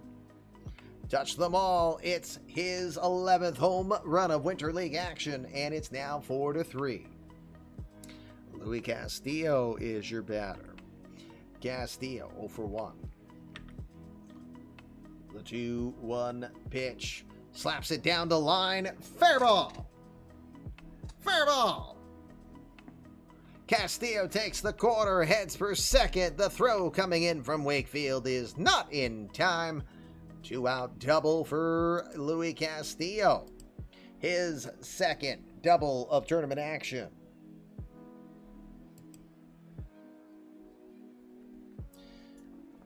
Ernie Altman comes to the plate. Altman 1 for 1.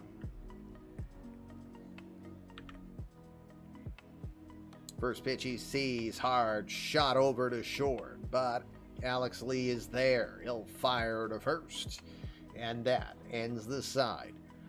Angels come back a bit. Sean Thornton with his first home run of the game. 2-run shot. 11 home runs in the tournament for him. We go to the bottom of the third. It's the not the Yankees. It's the Mets 4 and the Angels 3.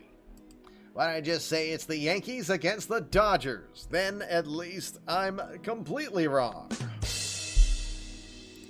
At least I got the right city. Bottom of the third. That brings the 6, 7, 8 hitters due up here. Dan Snyder will start us off. He had a sac fly in his first at bat. The 3-2 pitch. Got him swinging. Sends him down with the strike. There's your first out, and that's it for Dan Pratt as Hayden Junger comes in. Junger, the 23-year-old from O'Fallon, Illinois, pitched in A-plus ball last season, 15 starts, 26 total appearances, and a 3.06 ERA.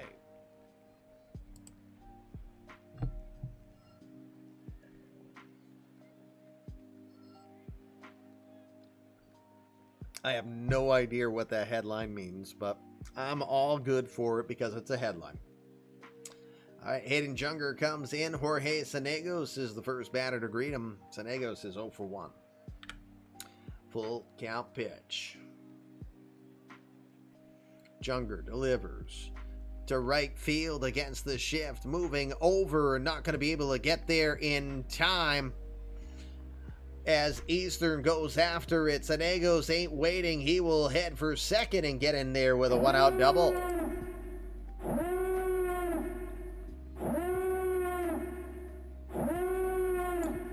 To your TIE Fighters, the PBE Simverse is in the house. Welcome to the PBEers coming in. Thank you for the raid, gang. Welcome to eMLB Winter League action from, we'll call us your sister league, so to speak. Hey, Legally Blind, welcome, thank you. I assume you were doing the broadcast tonight. Thank you for sending everyone over. You're just joining us in game 2 of tonight's action. Winter League action is almost done. Tomorrow night will be our final day. 4-3 Mets. As the Mets try to extend the lead, Sanegos just got a double as he came in. Eddie Wakefield is your batter, 0 for 1 in this game. 1-2 pitch, well struck off the bat of Wakefield. Going back is Eastern, but he knows this one's going to hit the back wall. And it's another home run for the New York Mets. Yeah, get up there and wham! A homer! Wham! Another homer! Wham! Wham! Wham! Wham! What? Are you surprised that the Mets have 2 more runs that they've scored? Well, it's 6-3. They're getting them in 2s in this one. Luis Soto starts us off after the homer. It's 1-1. That was Wakefield's 6th home run of Winter League action. A 2-2 pitch. Got him swinging. Fatality. Junger works the 92-mile-an-hour fastball low and away. Couldn't come up with it. There's your first strikeout from Junger. 2 outs now. Alex Lee had a home run to left field in his last at-bat. Community Credit Player of King Butchers, 2 for 2. The 1-2 pitch. Up the middle, and that'll get by for a hit. Lost battle. Let's jump on in. Lee gets his 3rd hit on the night. 50 hits in tournament action. That guy is overqualified to be in this tournament, I think. Luis Alvarado comes up with 2 outs. 0-2 pitch. Checks the swing. It's a ball. Lee's on his way to second. The throw is not in time, and it's going to get away. It's going to be a stolen base for Alex Lee. But unfortunately, it's also going to be an error to Chris Wilson. Go! Now on a 1-2 count. Now 2-2. Hard shot to short, but it's a slow roller. Wait, can it be hard and slow? Maybe in certain situations. Anyway, it's going to be an RBI single for Luis Alvarado, and he just screwed everything up because the Mets got more than a 2 spot. It's 7-3. Sergio Fajardo, your batter. Fajardo with not official bat yet. He's walked and he's been plucked. And a 3-2 pitch. Runner goes. Got him swinging. Side will be retired. A home run, 3 runs on 4 hits, including the home run from Eddie Wakefield. 3 innings are in the books, so as we've been doing here, Winter League, we will quick sim the next 3 innings and pick back up in the 7th. Let's see where things go. Do the Mets get more in the 4th? They don't. Ooh. Let's do it. It's the Alec Trebek. Ooh. Anyway. 7-3. Let's go to the 6th. Bottom of the 6th. Juan Vargas is pitching now for the Mets. And it will stay 7-3. Let's go back live. 7-3, 7th inning. Pedro Gonzalez still on the hill. 6 innings, 77 pitches, 3 earned runs, 2 walks, 3 strikeouts. We'll call that the Bill Doran special. Juan Ramos, Zaire Eastern, Ben Wynkoop are scheduled up.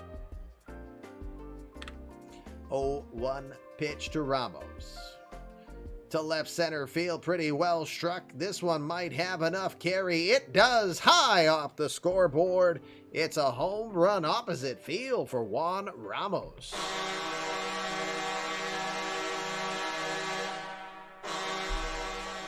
A lot of taters in this game. Gonna have to change someone's name to Mashed Taters. Zaire Eastern, your batter. Eastern tonight, 0 for 2. First pitch he sees, he'll go the other way with it. This one's gonna get down. Eastern's gonna head for 2. Here's the throw. It's not gonna be in time. On our leadoff double. Nope, it's a no-out double. Not a leadoff. You get it. New pitcher comes in. Oh, it's Mr. Rogers. Hello, neighbor. Community credit player, stats monger. Haven't seen stats for a while. But Fred Rogers comes in. 15 innings of work, and it's been yikes. 12.33 ERA coming into this one. He is serving it up. Speedy delivery. Why would you ever name your mailman Mr. McFeely? Anyway. All right, Ben Wynkoop is your batter. He's 0 for 2. You're welcome, Chad. Grounds it over to first. Well played on the one hop from Jeff Brokamp. He'll step on the bag to retire Wynkoop, but Eastern will scoot over to third with relative ease. We got 1 out now in a 7-4 ball game. Tom Kazansky. The Iceman cometh. GT Sundowns community credit player. Kazansky hitting .398 with 7 home runs in tournament action. The 2-2 pitch to Kazansky. To right field, well struck, but right, and Eddie Wakefield makes the catch. Here comes the play at the plate. Save! Zaire Eastern will get in. That looked closer than it was, but he gets in standing. It's 7-5. The Iceman will get his 22nd run batted in here in Winter League action. We've got 2 outs, top of the 7th. Chris Wilson is your batter. He's 0 for 1. 3-1 pitch. Towards left field. This one will land where nobody can get it. Another hit now. 6 hits for the Angels. Wilson at first. Barry Allen, your batter. Allen tonight, the Flash, is 0 for 2.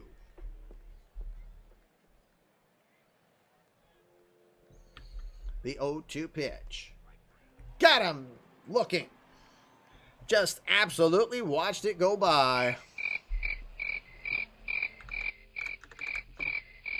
7th inning stretch comes up. Guess what? We didn't use him in the first game. We got to make sure he's paid to do it at least once a night. Take it away, Ty Webb.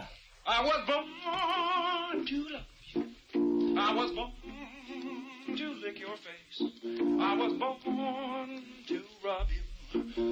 But you were born to rub me first. 7th inning stretch. Fluffy, Kitty, Ninja, Show. Hey, Play that funky yodeling music, you crazy commish, you. It is crazy ball here at Greater Nevada Field. It's Launch City, it feels like. Mets lead this one, bottom of the 7-5. Lupe Olvera will be your pitcher, the 23-year-old from the Dominican. Played in A-plus ball this last year, 1.76 ERA in 56-plus innings of work. He'll pitch Jorge Sanegos, Eddie Wakefield, Luis Soto, scheduled up this inning. Sanegos 1 for 3. He'll await the 1-2 pitch. Jams him inside with the fastball, and he can't come around on it. Next. There's your first out and first strikeout for Lupe Olvera. Eddie Wakefield, your batter. Wakefield had a 2-run homer into the right field bullpens earlier on. He's 1 for 3. With a 1-2 pitch. Called strike 3. The slider got the part of the corner and brings him down. Emotional damage. Sliders like that will do exactly that. 2 strikeouts now for Olvera. And Luis Soto, your batter. Soto tonight, 1 for 3. A 2-0 pitch. Hard shot over to third, but Kazansky is waiting on it. He'll throw to first, and that will retire this side. 1-2-3 inning for the Mets here in the 7th. We go to the 8th. Angels still trail 7-5. Fred Rogers will keep her going. Won't you be my neighbor? All right. Sean Thornton had a home run, 2-run shot. Are you surprised? Everyone's got 2-run shots in this one. Oprah giving them away like they're free. The 1-0 pitch. Towards left field on this one. Looks like it'll stay in the park. Sorry for the yawn. Luis Alvarado will make the catch for the first out. Say, if it's not a 2-run homer, I'm like, Actually, I'm just fatigued because I got up very early. 1 out. Louis Castillo is your batter. 1 for 3.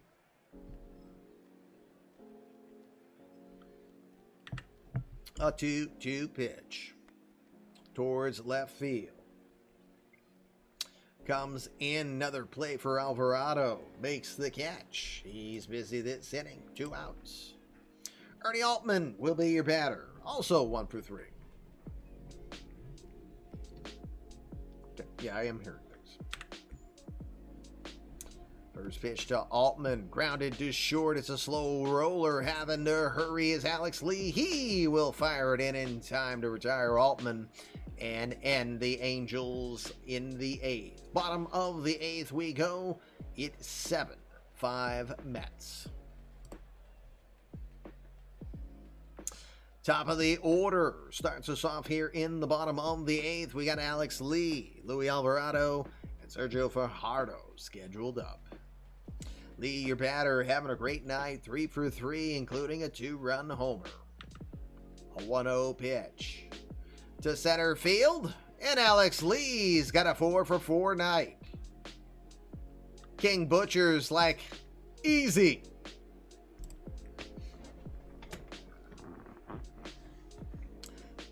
That'll bring Esteban Ortiz into the ball game. Excuse me, and my hiccups. Ortiz, who's played a couple seasons with the Angels, mostly in cups of coffee, we'll say. Well, 44 innings is more than that. Dang hiccups. Hold on.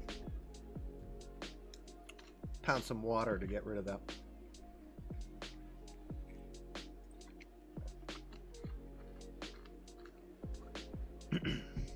There we go. Lee's aboard with his 4th hit. Esteban Ortiz is in, and Luis Alvarado, your batter. Alvarado's also been difficult. He's 3 for 4. The 2-1 pitch coming from the lefty Ortiz. Over to third. They're going to have to get a hurry play. Kazansky will throw to first, but it's not going to be in time as Alvarado flew down the line. Slow developing play. Kazansky had no chance to get Lee and also cannot get Alvarado. Everybody's safe. As my throat goes, oh! Sergio Fajardo will be your batter. He's 0 for 2. A 3-0 pitch. He'll go on the 3-0 pitch. It's dropped into right field for a hit. Eastern was close. Lee played it safe. He will stop at third. Bases loaded. Mets looking to do some damage and put this one out of reach. Brokamp, 2 for 3 tonight with an RBI. The 0-2 pitch. Look out. 0-2 pitch, and he hit him. Wrong time for that to happen. Run will come in. Painful way to get the RBI for Brokamp. But it's 8-5 now. Dwayne Johnson hit into a double play the last time we saw him. He's 1 for 4. The 1-2 to right center field. Calling for, making the play, Barry Allen. He'll throw in with a great throw, but it's not gonna be in time as Luis Alvarado gets in. Sack fly for Johnson, and it's working 9-5 now. What a way to make a living, right? Dan Snyder, 0 for 3, does have an RBI. The 2-0. That one's going to get away as it's in the dirt. Everybody moves up 90 feet. 2 in scoring position now with a 3-0 count. And he'll throw inside and walk him on 4 pitches. Just a bit outside. Bases loaded. 1 out. Jorge Sanagos, your batter. He's 1 for 4. The pitch into left. Fair ball. 1 run will score. 2 runs will score. Brokamp looks like he got hurt on the way in. He will score, but he will be done. He was already limping a bit from an earlier situation. Ortiz got 1 guy out, and then he had to leave. Hold on a sec. Sorry, throat's starting to fail me.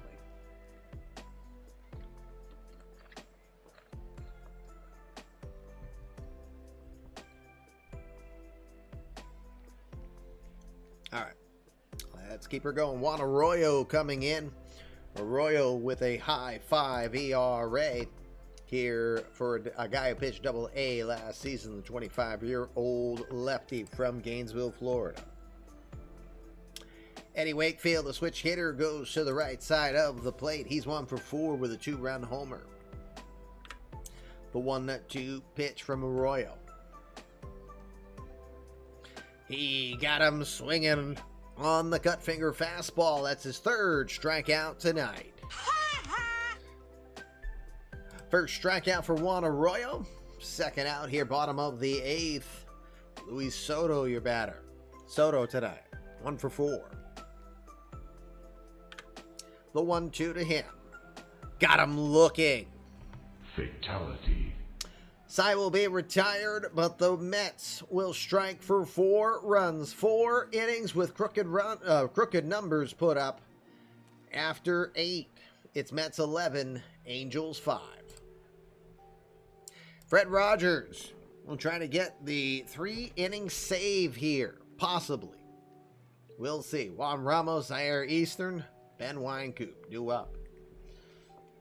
Ramos, 2-run homer earlier on today.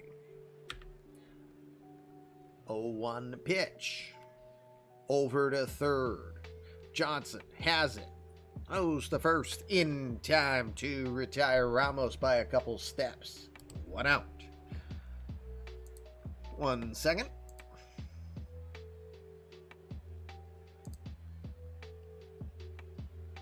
Just have to get set up for passing off here. See, people are doing the tech test for MLB The Show tonight.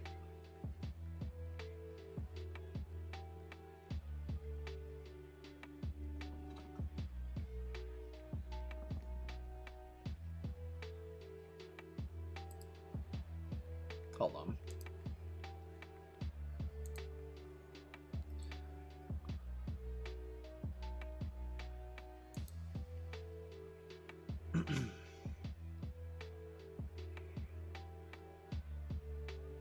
Okay. All right, let's go. Bottom of the ninth, one out. Zaire Eastern is your batter. Eastern, 1 for 3. A 2-0 count. To left center field, pretty well struck. Going back, Luis Alvarado will get there in time to make the play for the second out. Angels down to their final out. Ben Wynkoop is your batter. Tonight 0 for 3. A 3-2 pitch from Rogers. Got him swinging. Fatality. And that is going to end that ball game. 11-5 winners for the Mets.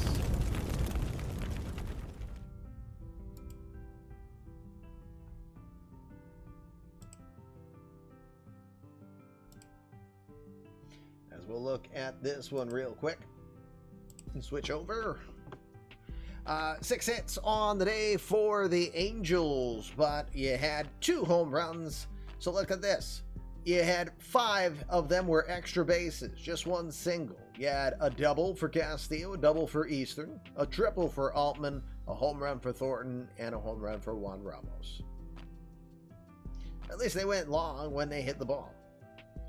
Only struck out 5 times. They walked twice in that one, so not a lot of runners in that game, just 2 left on base. Meanwhile, Mets, well, they had 2 4-hit games for Alex Lee, Luis Alvarado.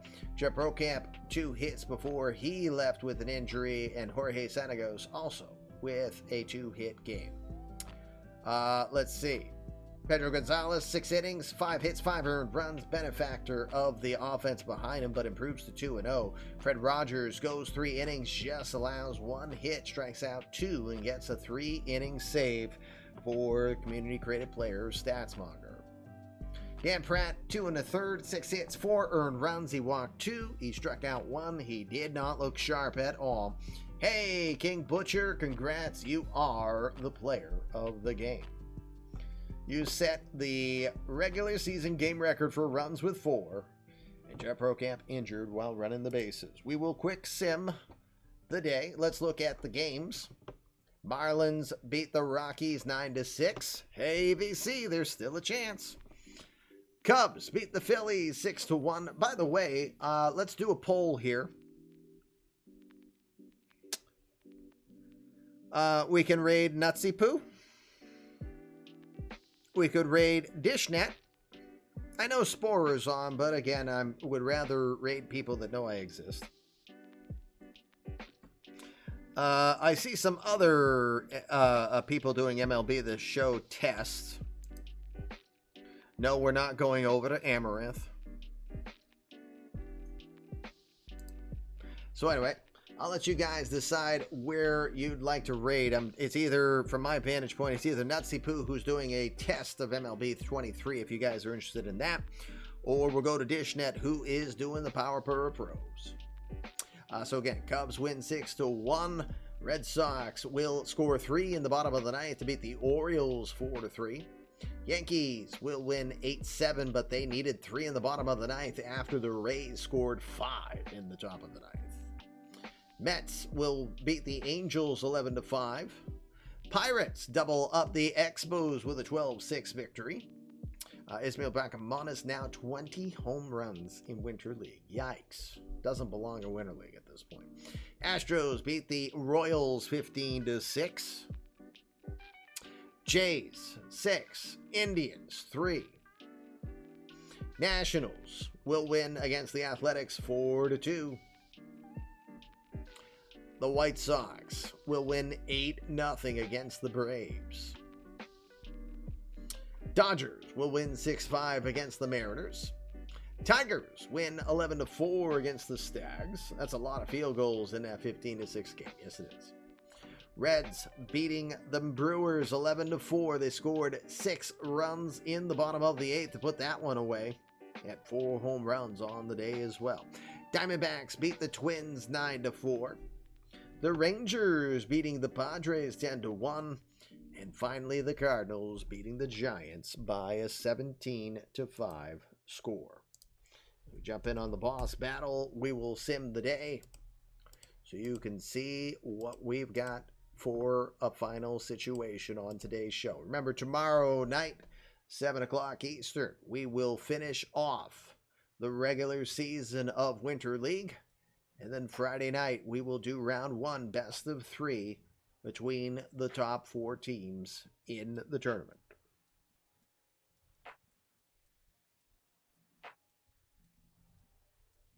Once the tournament is done, we will be simming 7 days at a time, with the exception of when we get to spring training. All right, no additional signings. No additional signings. Injuries. No additional injuries. In the Winter League, injuries. Yep. Gregorio Ramirez, the torn rotator cuff, out for 4 months. Juan Brito just missing 3 days. Kadir Essien, 5 days. And Jeff Procamp just needs a little time from a strained back. Just overdid it with all that offense from the Mets in that game. All right, I'll let the boss battle complete. We'll look at the standings real quick. Pirates running away with it. They are playoff bound. They are automatically one of the 4 teams in the tournament now. They won 7 in a row and 9 of their last 10 to assure that. Expos are on the door of being affirmed of making the final playoffs. Remember, you make the final playoffs, you're assured of $2 million minimum and a maximum of $5 million. Reds and the Rangers would be the final 2 teams at this point. Angels taking that loss are just on the outside looking in. And yep, I like money too. That would be good. Well, look at it this way. If you stay in second, and even if you lose in the first round, you can't finish last because you have a better record. And teams 3 and 4 don't have there's not a consolation round for them to determine who's third place. So, finish second, you'll be assured of at least third place in money. Not a bad thing. All right, so I heard DishNet. Nobody else made a suggestion. So that is where we'll go. So let me get the file fired up for you guys. We'll let you watch that in the background. Nope, I'm not showing you the trades. Those trades are not going to be a factor until, well, basically until Winter League's done. There's all you need to know. For me, back to Litterbox, I'm going. Fluffy Kitty Ninjas do assassinate, and you're looking at their victim. So next time I can find some glue and tape, I'll put my head back on straight, and we'll be back in front of you. Guess what? You won't have to wait long, because tomorrow night, 7 o'clock Eastern Time, we'll do it again for a couple more hours as the eMLB Winter League regular season officially concludes. And we'll now know who our final 4 teams will be for the tournament and the big money in it. For now, Commish LB will remind you how you think directs your life. When you think your best, you'll be your best. So please go and do your best. Make it a great one. Thank you for, as always, being here. Thanks, Mrs. Commish, if you're watching as well. We appreciate it. For now, I will head on out, and I will see you guys soon. See you tomorrow, we hope. Same cat time. Same cat channel. Peace! You jackass!